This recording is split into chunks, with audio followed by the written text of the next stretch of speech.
మీ ఎలాంటి వ్యాపార ప్రకటనలకైనా వెంటనే మా ఛానల్ సంప్రదించండి.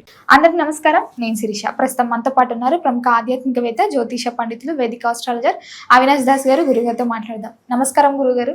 నమస్కారం అండి. ఓం నమ శివాయ, ఓం నమో వెంకటేశాయ. గురుగారు, దేవుడి ఫోటోలకు ప్రతిరోజు నిత్య దీపారాధన చేయకపోతే ఏమైనా దోషం కలుగుతుందంటారా? అసలు నిత్య దీప ఆరాధన ఎందుకు చేస్తారు అనేది చాలా మందికి తెలియదు.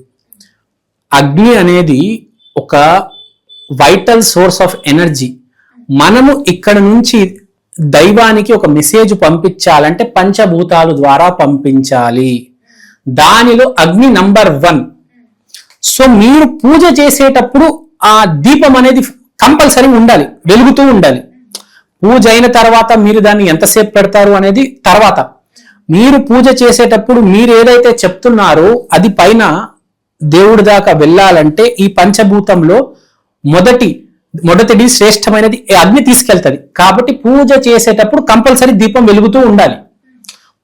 తర్వాత పూజ అయిన తర్వాత మీ ఇష్టం, ఇంకా నిత్య దీపం అలా కంటిన్యూ చేస్తారా లేకపోతే అక్కడే దాన్ని ఆర్పేస్తారా మీ ఇష్టం. కానీ పూజ చేసేటప్పుడు కంపల్సరీ దీపం వెలగాలి.